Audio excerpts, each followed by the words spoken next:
بسم الله الرحمن الرحيم. الحمد لله نحمده ونستعينه ونستغفره ونؤمن به ونتوكل عليه ونعوذ بالله من شرور أنفسنا ومن سيئات أعمالنا. من يهده الله فلا مضل له ومن يضلله فلا هادي له، ونشهد أن لا إله إلا الله وحده لا شريك له، ونشهد أن سيدنا ومولانا محمدا عبده ورسوله صلى الله عليه وعلى آله وأصحابه وبارك وسلم تسليما كثيرا كثيرا. أما بعد فأعوذ بالله من الشيطان الرجيم. بسم الله الرحمن الرحيم. يا أيها الذين آمنوا اتقوا الله وكونوا مع الصادقين. صدق اللہ العظیم. قابل احترام بھائیوں، دوستوں اور بزرگوں، اللہ تعالیٰ کی طرف سے حدیث شریف میں آتا ہے، ان لربکم فی الدہر نفحات فتعرضوا لها. اللہ تعالیٰ کی طرف سے زمانے میں ربانی لہریں چلتی ہیں، ہوائیں. جب تمہیں مل جائے تو اپنے آپ کو پیش کر دو، اس سے بھاگو مت. وہ ربانی لہریں یہ اللہ تعالیٰ کی طرف سے خوب چلتی ہیں، تہجد کے وقت میں چلتی ہے، جمعہ کے دن چلتی ہے، رمضان کے مہینے میں چلتی ہے، عید کے دنوں میں چلتی ہے، جو مبارک راتیں اور راتوں میں چلتی ہے، دینی مجموعوں کے اندر چلتی ہے. ان لربکم فی الدہر نفحات، یہ اللہ کا ایک نظام ہے. اس میں جو آ گیا اللہ اسے قبول کر لیتا ہے، اور جس نے تھوڑی سی آنا دکھائی، تکبر دکھایا، تو پھر اس کا نشہ جو ہے موت اتار دیتی ہے. موت ایسی چیز ہے کہ آدمی کا ہر قسم کا نشہ اتر جاتا ہے. ہارون رشید کا جب انتقال کا وقت قریب آیا، اس نے پہلے سمجھ لیا کہ مجھے مرنا ہے. تو اس نے بادشاہ تھا اور زبردست حکومت تھی اس کی، تو اس نے اپنے خادموں سے کہا کہ بھائی مجھے قبر دکھاؤ جہاں مجھے تم دفن کرو گے. چنانچہ سب لے گئے اٹھا کر اس کو. قبر دیکھ کر اس نے ایک جملہ کہا، ما اغنا عنی مالیہ ہلک عنی سلطانی. میرا مال بھی مجھے کام نہیں آیا اور میری بادشاہ بھی ختم ہو گئی. ساری دنیا میں کئی جگہوں پر اس کی حکومتیں تھیں، کئی بڑے بڑے کام کیے. اس کی بیوی نے جو ہے نہر زبیدہ کھدوائی. قصے مشہور ہے سارے کے سارے. قبر کو دیکھ کر اس نے یہ جملہ کہا کہ ما اغنا عنی مالیہ ہلک عنی سلطانی. اس کے بعد اس کا انتقال ہو گیا. تو یہ وقت ہے، جب تک آدمی دنیا میں ہے یہ اس کے پاس وقت ہے. ربانی لہریں چلے گی، وہ لہریں چلے، کوئی چیز دل میں بات کر جائے، کوئی چیز کان میں پڑ جائے، کوئی دل میں بیٹھ جائے، فوراً اس پر عمل کرو، خیر کی بات ملے. عبداللہ بن مبارک رحمۃ اللہ علیہ جو تھے، جوانی کی عمر میں ان کی زندگی کچھ اچھی نہیں تھی. مال بہت تھا، باپ کی طرف سے بھی مال آیا، ماں کی طرف سے بھی مال آیا. ماں جو تھی ان کی شہزادی تھی، بہت بڑے رئیس کی بیٹی تھی، عبداللہ بن مبارک کی ماں. یہ مبارک جو ہے یہ واقعی مبارک تھے، کتابوں میں لکھا ہے کہ واقعی مبارک تھے. اصل میں ان کا قصہ یہ ہوا. آج میں عبداللہ بن مبارک کا مختصر قصہ سناؤں گا. علماء نے لکھا ہے اپنے ایمانوں کو تازہ کرنا ہو تو حضرت عمر کے قصے سنو، عمر ابن عبدالعزیز کے قصے سنو، اور عبداللہ بن مبارک کے قصے سنو، اور امام احمد ابن حنبل کے قصے سنو. یہ چار علماء کے نام لکھتے ہیں. اب حضرت عمر ابن عبدالعزیز اور عبداللہ بن مبارک اور امام احمد بن حنبل، یہ بڑے حالات سے لوگ گزرے ہیں. تو ان کے والد جو تھے مبارک یہ غریب آدمی تھے، تو مال نہیں تھا ان کے پاس. تو سمندر کے کنارے جیسے لوگ ٹہلتے ویسے ٹہلتے تھے. ایک سیب انہیں نظر آ گیا، سیب کھا لیا انہوں نے، سمندر میں تیرتا ہوا آ رہا تھا، کھا لیا انہوں نے.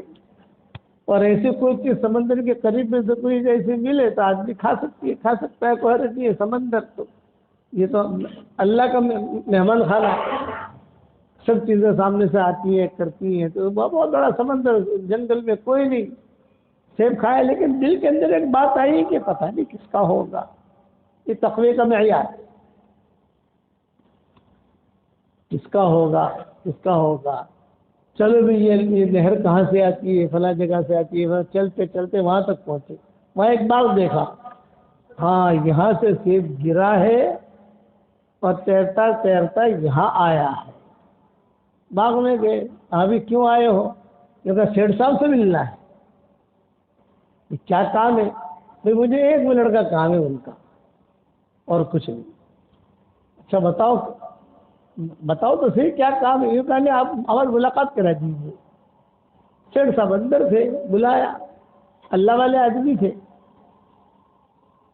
وہاں بھی کیوں آئے ہو؟ یہ کہا نہیں میں بس اس لیے آیا ہوں کہ آپ کے باغ کا ایک سیب میں نے کھایا ہے، اب مجھے معاف کر دیجیے. سیٹھ نے کہا بھی کیوں معاف کروں؟ سمجھدار آدمی تھا، کیوں معاف کروں؟ نہیں اس کا پیسہ دو، اجرت دو اس کی. اچھا مجھے پیسہ وہ لے لو. یہ کہ نہیں تو ہماری چیز تھی، اور ہماری گھومان کی اجرت دینی پڑے گی آپ کو. بہت بڑا خراسان کا ایک قصہ ہے. یہ ایران جو ہے، ایران یہاں باغات بہت ہیں. جیسے ہمارے یہاں کشمیر میں کیسے باغات ہیں، شملہ میں باغات ہیں، بہت باغات ہیں. ایران یہ ہرا بھرا ہے. ایران، یمن، اس طرف طائف، پھر عراق کے کچھ علاقے، شام کا علاقہ تو ہے ہی. بارکنا حولہ لنریہ من آیاتنا بیت المقدس، یہ ہرے بھرے ہیں، برکتی جگہ ہیں. اسی لیے قرآن شریف نے کہا بارکنا حولہ لنریہ من آیاتنا. سبحان الذی اسری بعبدہ لیلا من المسجد الحرام الی المسجد الاقصی الذی بارکنا حولہ لنریہ من آیاتنا. ہم نے اس کے ارد گرد برکتیں نازل کی. تو چاچا میں تو آپ مجھ سے پیسہ لے لو. ہم نے کہا پیسہ نہیں، ہمارے یہاں ملازمت کرنی پڑے گی آپ کو. سیٹھ سمجھا کہ اس سے ہمارا انداز ملازم کہاں ملے گا. ملازمت پر رہ گئے یہ مبارک. اب وہ سیٹھ جو ہے وہ دیکھتا رہا ان کی زندگی. رات کو تہجد میں بھی اٹھتے ہیں، حساب بھی برابر رکھتے ہیں. تو سیٹھ کی ایک لڑکی تھی، کوئی اولاد نہیں. اپنی بیوی سے مشورہ کیا، یہ کہا بھی کیا کریں، بچی کے لیے تو ان کا داماد تو چاہیے اپنے کو. یہ لڑکا بہت اچھا ہے، ماں نے کہا بہت اچھا، بچی نے بھی کہا بہت اچھا. شادی ہو گئی. اس سے جو عبداللہ مبارک پیدا ہوا. اب مال بہت تھا، ماں کی طرف سے مال آیا، پھر باپ کی طرف سے بھی آیا. تو باپ وہ جو ساس سسر جو تھے وہ تو انتقال ہو گیا ان کا. اب یہ مال بہت آیا تو جوانی کے اندر انہوں نے مال کو غلط جگہ لگانا شروع کیا. عبداللہ مبارک نے ایک لڑکی تھی خراسان میں، وہ بھی خاندانی تھی، یعنی پاک صاف مال تھا. بعض مال گڑبڑ ہوتے ہیں نا، یہ صاف ستھرا مال تھا، ہر اعتبار سے صاف ستھرا تھا. خاندانی لڑکی تھی. کبھی اللہ توفیق دے گا تو اس کا بھی قصہ ہے کہ وہ کون تھی. اس کی نظر پڑ گئی عبداللہ کے مبارک پر، اور عبداللہ کے مبارک کی نظر پڑ گئی اس پر. دونوں میں محبت ہو گئی. جیسے سلمہ کی نظر پڑ گئی ہاشم پر، اور ہاشم کی نظر پڑ گئی سلمہ پر. حضور صلی اللہ علیہ وسلم کی جو دادی بنی عبد المطلب پر دادی، عبد المطلب کی والدہ، تو وہ سلمہ تھی. عبد المطلب کی ماں کا نام تھا سلمہ، اور دادے کا نام تھا ان کا عبد المطلب کے دادا تھے ہاشم. کہ بازار میں جیسے جاتے تھے تو وہ نظر پڑ گئی، ہاشم کی نظر پڑ گئی سلمہ پر، وہ کچھ خرید رہی تھی، اور سلمہ کی نظر پڑ گئی ان پر. وہ جوڑ چل گیا، وہ جوڑ چلا چلا چلا چلا تو ایسا ہوا کہ شادی ہو گئی. اور ان نکاح میں اللہ نے اسے برکت دی کہ حضور پیدا ہو گئے. جیسے سالم مولا حذیفہ، یہ ابو حذیفہ جو تھی ان کی نظر پڑ گئی تثبیتہ پر. ابو حذیفہ رہتے تھے مکہ میں، تثبیتہ رہتی تھی یا مدینہ میں، جن میں اصل میں کہ قصہ سناتا ہوں یہودی کا، کہ تثبیتہ رہتی تھی مدینہ میں اور ابو حذیفہ رہتے تھے مکہ میں. یہ بھی آتے تھے مدینہ منورہ. مکہ اور مدینہ کا کچھ جوڑ ایسا رہا ہے کہ مکہ والے مدینہ ہمیشہ آتے رہتے تھے اپنے کھجورے لینے کے لیے. حضور صلی اللہ علیہ وسلم تو تھے نہیں، اسلام تو تھا نہیں، لیکن آنا جانا لگا رہتا تھا. اور مدینہ والے وہاں چلے جاتے تھے مکہ میں بیت اللہ کی وجہ سے، حرم ہے، ان کے ذہنوں میں یہ بات تھی کہ اچھی جگہ ہے، وہ وہاں جا کر عبادت کرتے تھے. یہ جوڑ رہا تو یہ ابو حذیفہ آ گئے مدینہ تو ان کی نظر پڑ گئی تثبیتہ پر، اور تثبیتہ کی نظر پڑ گئی یہ ابو حذیفہ پر. ہو گیا، جوڑ جم گیا. اس میں جو ہے سالم مولا حذیفہ قابو میں آئے. سالم مولا حذیفہ ان کے اولاد نہیں تھے لیکن انہوں نے خدمت کی اس کی، تو بہت بڑے قرآن کی خدمت کرنے والے بنے سالم مولا حذیفہ. جتنے بھی قاری ہیں دنیا میں سب کے استاد سالم مولا حذیفہ ہیں. جتنے بھی قاری ہیں دنیا میں، مصر کے ہو، ہندوستان کے ہو، وہ چلتے چلتے چلتے ان کی جو بات پہنچی کہ آخر میں سالم مولا حذیفہ پر تھا. تو یہی معاملہ ہوا عبداللہ بن مبارک کا. عمر ابن عبدالعزیز کی چچا بہن تھی فاطمہ، ایک ہی بہن تھی. چچا بہن سارے بھائی ان کے بادشاہ وغیرہ تھے. یہ تو خاندانی تھے نہیں، تو چچا تو خاندان مروان. تو عمر ابن عبدالعزیز کی نگاہ پڑ گئی فاطمہ پر اور فاطمہ کی نگاہ پڑ گئی عمر ابن عبدالعزیز پر. لیکن نکاح ہو گیا، اور نکاح ہونے کے بعد کیا معاملہ ہوا تمہارے سامنے ہے، تو بنے عمر ابن عبدالعزیز. یہی معاملہ ہوا عبداللہ بن مبارک کا. لیکن یہاں نکاح تو نہیں ہوا، لیکن یہاں دوسرا معاملہ بنا. نظر پڑ گئی، نظر پڑنے کے بعد اب جوانے کے زمانے میں عبداللہ بن مبارک کہتے تھے بھائی مجھے جو ہے تجھ سے بہت محبت ہے، تو فلاں جگہ رات کو آ کر مجھ سے ملاقات کر لیا کر. تو روزانہ وہ لڑکی آتی تھی، یہ خاندانی تھی. اور عبداللہ بن مبارک بھی پہنچتے تھے جوانی کے دنوں کے اندر، وہ بھی آتی تھی، یہ بھی جاتے تھے. خراسان پورا سویا ہوا ہے اور یہ دونوں عشق کر رہے ہیں، باتیں کرتے بیٹھتے. اس زمانے کے اعتبار سے جو ہدیہ ہدایے ہوتے وہ دیتے. زیادہ ہدیہ ہدایے عبداللہ بن مبارک لے کر جاتے، پیسہ بہت تھا ان کے پاس، اور وہ لڑکی بھی کم نہیں تھی. خدا کی شان، کئی راتیں ایسا معاملہ چلا، فلاں پل کے نیچے آ جانا، فلاں جگہ آ جانا. اور خراسان میں تو اس وقت میں بڑے بڑے علماء فقہاء دینی درسگاہ تھی. ہمارے دیوبند کو دینی درسگاہ کہا جاتا ہے، دینی درسگاہ تھی. چنانچہ ایک رات ایسا ہوا عبداللہ بن مبارک پوری رات جو ہے وہ انتظار کرتے رہے، وہ لڑکی نہیں گئی. تہجد کا وقت ہو گیا، ٹھنڈی ٹھنڈی ہوائیں چلنے لگی، ربانی لہریں. تہجد کے وقت میں اللہ تعالیٰ پہلے آسمان پر آتے ہیں اور خود اعلان کرتے ہیں ہے پہ مانگنے والا جسے دوں، ہے پہ معافی مانگنے والا جسے میں معاف کر دوں، ہے رزق طلب کرنے والا میں اسے رزق دوں. اعلان وہاں سے ہوتا ہے اور پہلے آسمان سے ہوتا ہے. عبداللہ بن مبارک کھڑے ہوئے دیکھ رہے ہیں کہ اب آوے تب آوے، اب آوے تب آوے. تہجد کا وقت ختم ہو گیا اور خراسان کے اندر اذان، فجر کی اذانیں شروع ہو گئی. سب جگہ اللہ اکبر اللہ اکبر. یہ مسجد سے اذان آ رہی، یہ مسجد سے آواز آ رہی، یہ مسجد سے آواز آ رہی. عبداللہ بن مبارک کھڑے ہوئے سن رہے. جب اذان ہو گئی تو ایک آواز آئی، اے عبداللہ اتنی راتیں تو نے لڑکی کے انتظار میں گنوا دی، ایک رات میرے لیے بھی تو دے دے. بس یہ آواز ہے، اتنی راتیں تو نے لڑکی کے انتظار میں ضائع کر دی، بھئی ایک رات مجھے بھی تو دے دے. اب عبداللہ بن مبارک دائیں دیکھ رہے ہیں، بائیں دیکھ رہے ہیں، آگے دیکھ رہے ہیں، پیچھے دیکھ رہے ہیں، اور مسلسل آواز آ رہی ہے. بھئی اتنی راتیں تو تم نے اس لڑکی کی محبت میں اس کے انتظار میں گزار دی، ایک رات مجھے بھی تو دے دے۔ عبداللہ ابن مبارک کی آنکھوں میں آنسو آئے اور یہ کہا کہ میں اتنی راتیں اس لڑکی کے انتظار میں رہا اور یہاں اللہ خود مجھے بلا رہا ہے، اذان کے ذریعے سے بھی بلا رہا ہے اور آواز دے کر بھی بلا رہا ہے، حی علی الصلاۃ حی علی الفلاح، الصلاۃ خیر من النوم۔ یہ بات ان کے دل کو چوٹ کر گئی۔ عبداللہ بن مبارک نے آسمان کی طرف دیکھ کر کہا میں نے دے دی پوری زندگی تجھے، ایک رات نہیں دیتا، پوری زندگی دے دی۔ اور علماء نے لکھا ہے یہ وہیں سے روانہ ہو گیا۔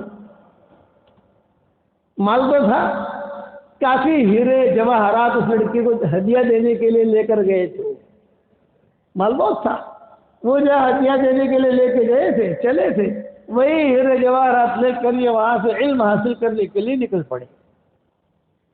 راستے میں بہت بڑے اللہ والے ملے، ارے بیٹا کہاں جا رہے ہو؟ یہ فرمایا علم حاصل کرنے جا رہا ہوں۔ اچھا بہت اچھا، یہ اللہ والے تھے، پیر تھے اس علاقے کے، یہ سمجھے کبھی یہ لونڈا کیا علم حاصل کرے گا، یہ لونڈا کیا علم حاصل کرے گا، لیکن اللہ اللہ ہے، اللہ کس سے کیا کام لے ہم نہیں کہہ سکتے۔ تو ربانی لہریں چلتی ہیں، جو اس کے ربانی لہروں میں آ گئے اللہ اسے اٹھا لیتا ہے، اور جو غافل ہوتا ہے اللہ اسے محروم کر دیتا ہے۔ دونوں روانہ ہوئے، خوب گرمی شروع ہوئی تو کتابوں میں لکھا ہے کہ ایک بدلی آئی اور دونوں پر سایہ کرتی رہی، چلتے رہے، باتیں کرتے رہے۔ اب عبداللہ بن مبارک کو جانا تھا داہنی طرف اور وہ جو بزرگ تھے ان کو جانا تھا بائیں طرف۔ تو عبداللہ بن مبارک نے کہا بھی مجھے تو اس طرف جانا ہے۔ اچھا بھائی، السلام علیکم۔ وعلیکم السلام۔ وہ جو ہے داہنی طرف روانہ ہو گئے، وہ بزرگ جو تھے بائیں طرف روانہ ہو گئے، تو وہ جو بدلی تھی وہ عبداللہ بن مبارک کے ساتھ چلی، ان کو چھوڑ دیا۔ وہ جو اللہ والے تھے پیر صاحب، وہ دھوپ میں چل رہے اور یہ بدلی ان کو لے کے چلی۔ وہاں جا کر انہوں نے علم حاصل کیا اور بنے عبداللہ بن مبارک کون؟ امام بخاری کے استاذ کے بھی استاذ ہیں یہ۔ امام بخاری کے استاذ نہیں، امام بخاری کے استاذوں کے استاذ ہیں عبداللہ بن مبارک، اور امام ابو حنیفہ کے خاص شاگردوں میں ہیں۔ امام ابو حنیفہ کے 50 شاگرد تھے، ٹاپ لیول کے 50، ان کی تعداد تھی کہ یہ کوئی بھی مسئلہ آتا تو مسئلے کے اندر امام صاحب جو ہے 50 کو جمع کرتے۔ میں کوئی 51 کا آدمی کوئی آنا چاہیے۔ اہم مسئلہ ہے، میری بات سمجھ میں نہیں آ رہی ہے قرآن حدیث سے، تو تم 50 آ جاؤ۔ ان 50 میں عبداللہ بن مبارک بھی ہوتے تھے۔ علماء نے لکھا ہے 19ویں نمبر پر ان کا نمبر تھا عبداللہ بن مبارک کا، اور پہلے نمبر پر امام ابو یوسف تھے۔ یہ بنے عبداللہ بن مبارک اپنی زندگی کے 3 حصے انہوں نے کہے، سال کے 3 حصے، 4 مہینہ اللہ کے راستے کے نقل و حرکت، 4 مہینہ تجارت، اور 4 مہینہ حرمین شریف میں، 2 مہینہ مکہ، 2 مہینہ مدینہ۔ مکہ مکرمہ میں جتنے فقراء ہوتے تھے ان سب کا خرچہ یہ ایک آدمی اٹھاتا تھا، عبداللہ بن مبارک۔ ایک ہی آدمی۔ مدینہ منورہ جب بھی مکہ مکرمہ پہنچتے لوگوں کو پتہ چلتا کہ عبداللہ بن مبارک آئے، بیٹھنے کی جگہ ہوتی تھی، جیسے حاجی لوگ یا عمرے والے جاتے ہیں تو مکہ مکرمہ میں ان کے بیٹھنے کی ایک جگہ ہوتی ہے، مدینہ منورہ میں ان کے بیٹھنے کی ایک جگہ ہوتی ہے، تو ان کی ایک جگہ ہوتی تھی عبداللہ بن مبارک کی بیٹھنے کی۔ وہ جب وہاں جا کے بیٹھ جاتے پورے مکہ مکرمہ میں اعلان ہو جاتا کہ ابن مبارک آ گئے، ابن مبارک آ گئے۔ جب سفر کرتے خراسان سے حرمین شریفین کا تو ان کے ساتھ قافلہ ہوتا تھا، جہاں سے گزر جاتے، وہ زمانہ واٹس ایپ کا تو تھا نہیں، جہاں سے گزر جاتے ہزاروں مرد اور عورتیں ان کا صرف دیدار کرنے کے لیے راستے میں آ جاتے۔ پتہ چلتا کہ عبداللہ بن مبارک جو ہے مکہ مکرمہ جا رہے ہیں حج کرنے کے لیے، اور ظاہری بات ہے کہ اگر خراسان سے کوئی پیدل چلے گا تو بیچ میں عراق بھی آئے گا، شام بھی آئے گا، جارڈن بھی آئے گا، یہ ساری چیزیں آتی ہیں بیچ میں، تب جا کر تبوک میں داخل ہوگا۔ تبوک سے پھر جو ہے یہ مدائن صالح جائے گا، مدائن صالح سے جو ہے وہ لیلا مجنون کے گاؤں میں جائے گا معلّہ، پھر خیبر آئے گا، خیبر سے مدینہ آئے گا، مدینہ سے پھر مکہ آئے گا۔ یہ رخ ہے۔ مجھے یہ رخ اس لیے معلوم ہے کہ میں نے اس پٹری پر بہت سفر کیا ہے، اس لیے اس کے گلیاں گلیاں مجھے معلوم ہے کہ کہاں سے جانا ہے۔ ڈرائیور کو میں بتاتا تھا یہاں سے اب یوں جانا ہے، اب یوں جانا ہے، اب یوں جانا ہے، یہاں جاؤ گے تو معلّہ آئے گا، یہاں جاؤ گے تو مدائن صالح آئے گا۔ ہزاروں لوگ جمع ہوتے، ایک مرتبہ یہ بغداد سے ہوتے ہوئے آ رہے تھے، بہت بھیڑ۔ ہارون رشید خلیفہ تھا، اس کو ڈر ہوا، کہہ رہے بھائی یہ کیا ہوا، ہنگامہ ہو گیا ہمارے شہر میں، کیا ہوا؟ لوگوں کو پوچھا گیا کہ کوئی ہنگامہ نہیں ہے، عبداللہ بن مبارک آئے ہیں، لوگ ان کے استقبال میں کھڑے ہیں۔ انویٹیشن استقبال نہیں تھا، ایک انویٹیشن استقبال ہوتا ہے، آؤ حضرت آ رہے، حضرت آ رہے، حضرت میں کچھ ہو کہ نہ ہو، آپ سمجھے کہ نہیں؟ ایک اللہ کی طرف سے محبوبیت آتی ہے، وہ ان کی محبوبیت اللہ کی طرف سے تھی، یہ ان کی محبوبیت اللہ کی طرف سے تھی۔ اور لوگ جمع ہو گئے تب ہارون رشید نے کہا کہ بادشاہ میں ہوں، ارے بادشاہ تو میں ہوں اس جگہ کا، میری اتنی عزت نہیں ہے، مجھ سے زیادہ ان کی عزت،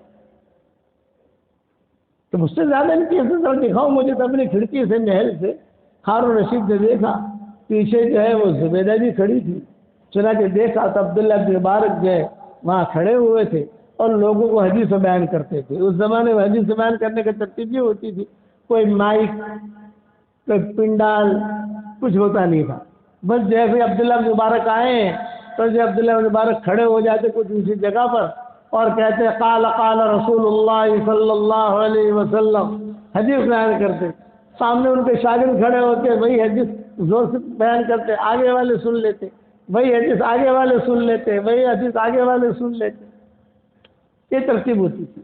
بادشاہ نے حدیثیں سنی ہارون رشید نے، تو ہارون رشید نے کہا کہ سبحان اللہ، حکومت میری اور عزت ان کی، حکومت میری ہے اور عزت ان کی ہے۔ تو زبیدہ سمجھدار تھی، زبیدہ نے کہا ہارون رشید بتاؤ تمہاری حکومت میں مزہ آئے یا ان کی حکومت میں مزہ آئے؟ یہ زبیدہ نے کہا۔ اس پر ہارون رشید روئے۔ پھر بیوی نے زبیدہ نے کہا آپ کی حکومت لوگوں کے جسموں کے اوپر ہے اور ان کی حکومت لوگوں کے دلوں کے اوپر۔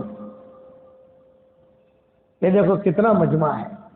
پھر عبداللہ بن مبارک وہاں بغداد سے روانہ ہوئے تو سارا مجمع انہیں چھوڑنے کے لیے بارڈر تک گیا، اور کئی لوگ تو کہتے تھے حضرت آپ کے ساتھ ہم بھی حج کرنا چاہتے ہیں، تو کوئی ویزا وغیرہ کا مسئلہ ہوتا نہیں تھا۔ تو مکہ پہنچتے پہنچتے جو ہے عبداللہ بن مبارک کا قافلہ اتنا بڑھ گیا کہ سارا مکہ بڑھ گیا۔ جی خرچ کرنے کا مادہ بہت، کچھ لوگوں جتنے درزی تھے مکہ مکرمہ میں یہ سب عبداللہ بن مبارک ان کو خرید لیتے تھے درزیوں کو، اور عبداللہ بن مبارک سب کو بلا کر کہتے تھے کہ دیکھو مکہ مکرمہ میں جتنی صالحات ہیں، جتنے صالحین ہیں، ان سب کے جو ہے ناپ لو ترتیب سے، اور سب کے جوڑے میری طرف سے بناؤ، سب کے جوڑے میری طرف سے ہدیہ۔ تو کبھی کبھار کوئی کہتا ہے کہ حضرت بہت خرچہ ہوگا، میں ہونے دو خرچہ، جب تک وہ پہنیں گے میں اللہ کی حفاظت میں رہوں گا۔ یہ سوچتے کہ جب تک وہ پہنیں گے میں اللہ کی حفاظت میں رہوں گا۔ کسی کو کپڑا پہنا تو کپڑا بھی ایسا عمدہ پہناتے تھے تو جلدی پھٹے نہیں، بعض کپڑا دے کے جلدی پھٹ جاتا ہے نا، وہ ایسا عمدہ کپڑا پہناتے تھے جلدی پھٹے نہیں۔ تو کبھی کبھار ہوتے ہیں نا خدام لوگ، حضرت تو بہت مہنگا ہے، سستا ہے، مہنگے مہنگا دو جو جلدی پھٹے نہیں، جتنے دن چلے گا اتنے دن میں اللہ کی حفاظت میں۔ علماؤں پر خوب خرچ کرتے ہیں، مدینہ منورہ جاتے ہیں۔ اچھا جب مکہ مکرمہ آتے ہیں، مدینہ منورہ آتے ہیں تو وہاں کے ائمہ جو ہوتے ہیں وہ کہتے تھے کہ الحمدللہ امام الحرم آ گیا، وہی نماز پڑھاتے تھے، دونوں جگہ وہی نماز پڑھاتے تھے۔ خرچ کرنا 4 مہینہ اللہ کے راستے کے نقل و حرکت، اور 4 مہینہ جائے تجارت میں اللہ نے اتنے کپڑے کی تجارت کی، عبداللہ کی بات کی، کپڑے کی دکان ان کے بند رہتی تھی، 8 مہینہ دکان بند رہتی تھی، 4 مہینہ کھلتی تھی، 8 مہینہ بس۔ تو یہود نصارہ کا دور تھا، وہ دور میں بہت اس علاقے میں رہتے تھے، تو یہود نصارہ کی باندیاں جو ہے عبداللہ ابن مبارک کی دکان کے باہر کپڑا خریدتے کھڑی ہے۔ عربی کیوں کھڑی ہو تم؟ یہ تو 6 مہینے کے بعد کھولے گا، یہ تو پتہ نہیں زندہ بھی آتا ہے کہ یا اس کی موت کی خبر آتی ہے، پتہ نہیں کہاں ہوگا، اس کا کوئی ٹھکانا نہیں۔ ہم تو یہی رہے، ہمارے سیٹھوں نے کہا ہے کہ جب بھی کھولے اسی کی دکان سے کپڑا لانا۔ دیکھ کیوں اس کی دکان سے کپڑا لانا؟ جو کپڑا اس کی دکان میں ملتا ہے وہ مارکیٹ میں ملتا ہے، اس کی دکان میں مہنگا ملتا ہے، مارکیٹ میں سستا ملتا ہے۔